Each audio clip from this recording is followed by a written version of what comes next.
So dear students, last video we are ended on LAN and WAN, so we are continue from that. LAN and WAN. LAN means local area network and WAN in wide area network. बेटा इनमें क्या difference है? LAN small area covered करता है जबकि WAN large area covered करता है. Similarity ये है कि ये दोनों ही पब्लिक कम्युनिकेशन लिंक्स यूज करते हैं, कनेक्टिविटी के लिए पब्लिकली यूज किए जाते हैं. Third point is usually low speed. LAN की स्पीड लो होती है जबकि WAN की स्पीड हाई होती है. And the last point is जो लैन के कनेक्टिविटी एग्जांपल्स हैं वो है वाईफाई के थ्रू कनेक्ट होते हैं, ईथरनेट केबल्स के थ्रू कनेक्ट होते हैं, जबकि WAN के एग्जांपल्स हैं कि ऑप्टिक वायर, सैटेलाइट, माइक्रोवेव्स, इनके थ्रू इसमें कनेक्टिविटी प्रोवाइड होती है. Now next is internet. Internet क्या है और इसकी हिस्ट्री क्या है? सो इंटरनेट की बेसिक डेफिनेशन है बच्चों कि जब एक नेटवर्क दूसरे से कनेक्ट होता है, दूसरा तीसरे से, और ऐसे मिलके वो throughout the world connection create करते हैं, तो that is known as internet. तो means network of network which can be globally accessible for communication. So the internet is millions of computers around the world connected to each other. As I already said about this is the internet definition in which millions of computers connect हो रहे हैं एक दूसरे से, ठीक है, globally throughout the world. Next is history of internet. बेटा internet कहाँ पे डेवलप हुआ था, कब हुआ था? ये 1969 में डेवलप हुआ था और यूएसए में हुआ था. इसे करा था आरपा ने develop, advance research project agency ने डेवलप किया था यूएसए की, ताकि जो न्यूक्लियर अटैक्स होते हैं उस टाइम पे जो सिग्नल डिस्ट्रॉट होते हैं वो ना हो, एक फेयर कम्युनिकेशन प्रोवाइड हो थ्रू दी सैटेलाइट.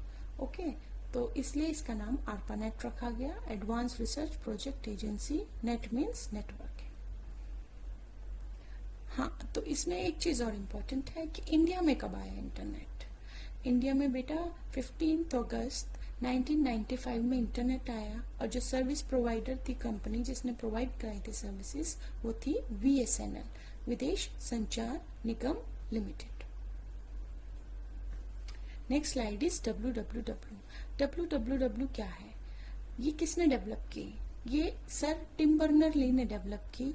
इसमें बेटा वो सारी चीजें आती हैं जो हम इंटरनेट पे करते हैं. फॉर एग्जाम्पल हम ब्राउजर ओपन करते हैं, मोजिला फायरफॉक्स इंटरनेट, वो भी www के अंडर में आती हैं. हम एक प्लेस से दूसरे प्लेस पे डेटा सेंड करते हैं through the HTTP protocol, sending protocol data है वो. हाइपरटेक्स्ट ट्रांसफर प्रोटोकॉल, वो भी www का पार्ट है. HTML जिसमें हमारे जो वेब पेजेस डिजाइन होते हैं, जो कंप्यूटर के इंटरनेट के वेब पेजेस हैं वो डिजाइन होते हैं, वो लैंग्वेज भी इसके अंदर आती है, हाइपरटेक्स्ट मार्कअप लैंग्वेज HTML. तो ये सारी चीजें आती हैं, वेब पेज आता है, सारी चीजें ये एक पार्ट है किसका? www का, कि कैसे हम वेब पेजेस ओपन करते हैं, कैसे वो सेंड किए जाते हैं, किस सॉफ्टवेयर पे ओपन किए जाते हैं, वो सारी चीजें क्या है? www, वर्ल्ड वाइड वेब, विश्व में फैला हुआ जाल किनका? वेब पेजेस का, जिसके थ्रू कम्युनिकेशन सेटअप होता है. इंस्टेंट मैसेजिंग, ये तो मेरे से बेहतर आप बच्चे जानते होंगे, and you are very habitual of using instant messaging, है ना. व्हाट्सएप पे रियल टाइम में आप चैटिंग करते हो. तो this is basically instant messaging is a text based messaging services. ये क्या करता है? टेक्स्ट बेस्ड मैसेजेस इसमें सेंड करते हैं, और ये कब होते हैं? रियल टाइम में, यानी कि इसमें दोनों का ऑनलाइन होना जरूरी है, तभी तो चैटिंग होती है. अकेले कोई चैटिंग थोड़ी ना होगी, वो तो मैसेज ड्रॉप कर दिया. चैटिंग कब होगी? जब रियल टाइम में होगी, जब ऑनलाइन होंगे. तो इंस्टेंट मैसेजिंग के लिए दो चीजें ध्यान रखिए, ऑनलाइन होना चाहिए, रियल टाइम होती है, और टेक्स्ट बेस्ड मैसेजेस होते हैं. इसके एग्जाम्पल्स हो गए बेटा, लाइन हो गया, व्हाट्सएप हो गया, टॉक हो गया, वेब चैट हो गया, स्नैपचैट, बहुत सारे एग्जाम्पल्स हैं इसके. ठीक है, अब तो एडवांस इंस्टेंट मैसेजिंग हो गई है, आपको पता है आप वीडियो कॉल कर सकते हो, वीडियो चैट, ये सारी चीजें भी अवेलेबल हो गई हैं. Next topic is and the last topic is word basic. Word basic में हम सारी बेसिक्स जानेंगे वर्ड के, कि हमारे पास footer, header option, paragraph, layout, tab, default tab space, ये सारी चीजें क्या है। First is header and footer. Header बेटा टॉप ऑफ द पेज होता है और footer is the bottom of the page. ये क्या चीज है? Head top of the page क्या है कि जैसे आपके 100 पेजेस की एक बुक है, आपने टाइप की है, आप चाहते हो कि हर पेज पे आपकी बुक का नाम आए, माय कंप्यूटर बुक, ये नेम है आपकी बुक का, तो आपको 100 पेजेस पे टाइप करना पड़ेगा, टॉप पे लिखेंगे आप। इससे बेटर ऑप्शन है आप हेडर यूज कीजिए।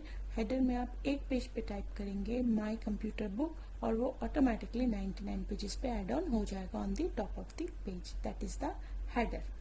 एंड फुटर इज, फुटर में बेसिकली हम पेज नंबर, बेसिकली हम पेज नंबर के लिए फुटर लेते हैं कि हर पेज पे automatically page number add on होता जाए, और bottom of the page that is footer. तो अबव द मेन टेक्स्ट होता है header, footer below the text होता है। हेडर के अंदर पेज नंबर्स भी हो सकते हैं मगर हम पेज नंबर नहीं लेते हैं, फुटर में पेज नंबर ही होते हैं। हेडर में information like book title, chapter title, author name, ये सारी चीजें बेसिकली हेडर में आती हैं, और फुटर में यूजुअली पेज नंबर्स ही आते हैं। हेडर मगर इंक्लूड नहीं करता फुटनोट्स, जबकि फुटर फुटनोट्स इंक्लूड करता है। फुटनोट्स मतलब जो जैसे 10 पेजेस है मेरे, तो 10 पेजेस में लास्ट में तो हर पेज पे फुटर होगा, मगर जो 10 पेजेस के बाद एक नोट होगा दैट इज फुटनोट, वो सिर्फ फुटर में ही होता है। ठीक है बेटा, ये आपको ऑप्शन मिलेगा। इंसर्ट टैब में जाएंगे आप तो हेडर एंड फुटर, ये रेड कलर का बॉक्स है, एरो आपका बता रहा है इंसर्ट टैब है, और बॉक्स है आपका ऑप्शन हेडर एंड फुटर को अप्लाई करने का। Tab stop, tab stop means जैसे बेटा आप कीबोर्ड से स्पेस से 1 स्पेस देते हैं, ऐसे ही टैब की से आपको ज्यादा स्पेस मिल जाता है, तो वही टैब स्टॉप फंक्शन है कि आपको अगर और ज्यादा करना है या कम करना है तो कैसे कर सकते हैं आप।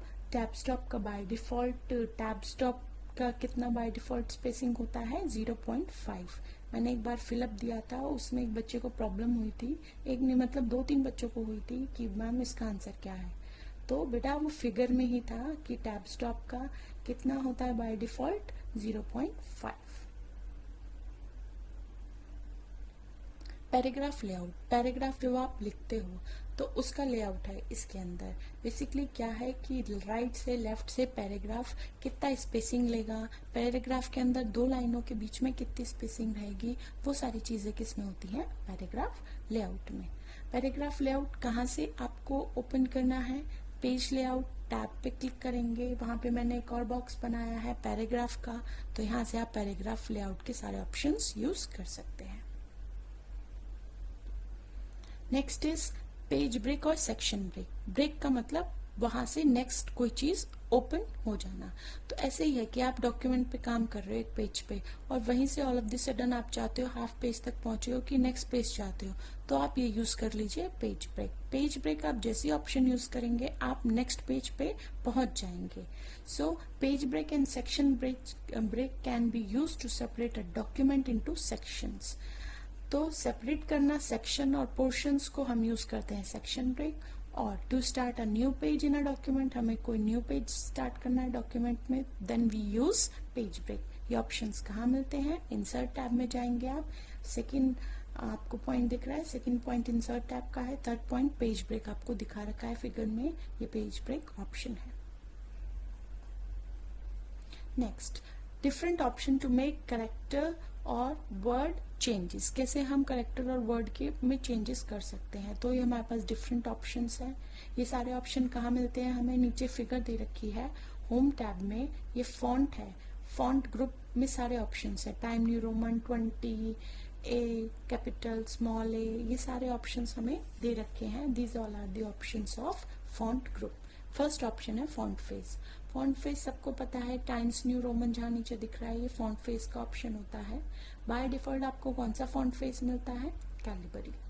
Second is font size. Font size जैसे नीचे आपको टाइम्स न्यू रोमन फिगर में टाइम्स न्यू रोमन के साइड में 20 दिख रहा है, बाय डिफॉल्ट आपको क्या फॉन्ट साइज मिलता है कैरेक्टर का, 11 और 12। बेसिकली 11 ही होता है, किसी किसी वर्जन में 12 होता है। Third, grow font. Grow font means कि जितना नॉर्मली आपका फॉन्ट चल रहा है, जैसे कि यहाँ पे अभी 20 साइज ले रखा है, फिगर में दिख रहा है आपको 20, तो 20 से आपको अबव चाहिए, 22 साइज चाहिए, तो आप जैसे ग्रो फॉन्ट पे क्लिक करेंगे, आप इस वाले ऑप्शन पे क्लिक करेंगे, देन आपको क्या मिल जाएगा, एक साइज इंक्रीज। नेक्स्ट आपका है श्रिंक फॉन्ट। जैसे कि आपका ग्रो फॉन्ट था एक साइज बिगर, तो श्रिंक फॉन्ट में एक साइज स्मॉलर हो जाएगा, यानी कि आपका 20 साइज है तो वो 18 हो जाएगा। स्ट्राइक थ्रू, स्ट्राइक थ्रू जो भी आपने टेक्स्ट लिखा है, अगर आप स्ट्राइक थ्रू ऑप्शन लेते हैं तो उसके बीच में एक लाइन आ जाती है। Next is subscript. सबस्क्रिप्ट मतलब बिलो द टेक्स्ट। अगर आपको कोई ऐसा टेक्स्ट चाहिए जो बिलो द टेक्स्ट हो, जैसे कि CO2 में 2 बिलो द टेक्स्ट है, तो इस ऐसे ऑप्शंस, ऐसे आपको करेक्टर्स को मॉडिफाई करने के लिए down of the bottom of the normal text के लिए आपको सबस्क्रिप्ट ऑप्शन यूज करना पड़ेगा। Next is superscript. सुपरस्क्रिप्ट मतलब अबव द टेक्स्ट, यानी कि जैसे क्लास 10th में TH अबव द टेक्स्ट है, तो TH को हमें अगर ऊपर दिखाना है then we use superscript option. Clear formatting. Clear formatting का मतलब है कि जो भी आपने टेक्स्ट लिखा है, ठीक है, तो जैसे मैंने सारा टेक्स्ट लिखा है, स्ट्राइक थ्रू में लाइन है, ग्रो फॉन्ट बड़ा है, श्रिंक छोटा है, डिफरेंट ऑप्शन ब्लू कलर से है, ये जितना भी लिखा हुआ है इसकी सारी फॉर्मेटिंग हटानी है, तो मैं क्या करूं, क्लियर फॉर्मेटिंग ऑप्शन ले दूं, तो ये सारी फॉर्मेटिंग हट जाएगी, सब एक जैसा दिखाई देगा। Text highlight colour. Text highlight colour जैसे आप नोटबुक में पढ़ते हो, हाइलाइटर लगाते रहते हो पढ़ने के लिए, इसी टाइप से टेक्स्ट हाईलाइट होता है। जैसे मैंने क्लियर फॉर्मेटिंग में टेक्स्ट को हाईलाइट कर रखा है ऑरेंज से, तो this is text highlight colour. Last is font colour. Font colour किस तरह का फॉन्ट चाहते हैं आप, किस तरह का कलर चाहते हैं फॉन्ट का। फॉर एग्जांपल मैंने टॉप ऑफ द पेज में क्या लिखा है, डिफरेंट ऑप्शंस वाली हेडिंग ब्लू से दिया है, तो वो मैंने ब्लू कलर का करा है फॉन्ट में, तो यही आप फॉन्ट कलर कर सकते हैं। Next slide, and this is the last slide which is change case. बेटा चेंज केस ऑप्शन भी आपका फॉन्ट ग्रुप में ही होता है। इसमें हम क्या करते हैं, केस में, यहाँ पे केस का मतलब है कि लोअर केस और अपर केस। लोअर केस मतलब स्मॉल लेटर, अपर केस मतलब कैपिटल लेटर। जब हमें ऑप्शंस, जैसे मैंने कुछ टाइप कर रही थी, मैंने 10 पेजेस टाइप कर लिए, ऑल ऑफ दिस सडन मुझे याद आया कि ओ ये तो कैपिटल लेटर में सारा टाइप होना था। अब मेरे को अगर ये ऑप्शन नहीं पता तो मैं क्या करूंगी, डिलीट करके अगेन टाइप करूंगी। बट अगर मुझे ऑप्शन पता है then we use simply 10 pages select करे, हम चेंज केस ऑप्शन पे गए, अपर केस ऑप्शन लिया हमने, और अपर केस से सारा जितना भी मैंने लिखा था वो कैपिटल में कन्वर्ट हो गया, कैपिटल लेटर्स में। तो इसमें यही ऑप्शन है। पहला है सेंटेंस केस। सेंटेंस केस के अंदर क्या होता है कि जैसे फुल स्टॉप के बाद जो भी आपका पहला वर्ड होता है उसका फर्स्ट आपका लेटर कैपिटल होता है, तो वो सेंटेंस केस हो गया। Lower case small letter, upper case capital letter, capitalize each word, यानी कि हर वर्ड का पहला लेटर कैपिटल। ये आपको कहाँ पे मिलेगा, होम टैब में, फॉन्ट ग्रुप में। So you can do the practical of this at home. हाँ, एक और बात कि जिन बच्चों के घर पे कंप्यूटर नहीं है तो डोंट वरी, जब स्कूल खुलेंगे बेटा तब हम प्रैक्टिकल लैब में ये सारा प्रैक्टिकल्स कर लेंगे। जिनके घर पे है कंप्यूटर और लैपटॉप्स देन वो प्रैक्टिकल कर सकते हैं। This is end of the slide. And exam आ रहे हैं तो बेटा अच्छे से पढ़ना, ध्यान से पढ़ना। अगर किसी को कोई प्रॉब्लम है तो मुझे कॉल कर लो, मैसेज ड्रॉप कर दो, ओके। बट कुछ भी आपका कंटेंट छूटना नहीं चाहिए। So at last good luck for exam and do the best. Bye.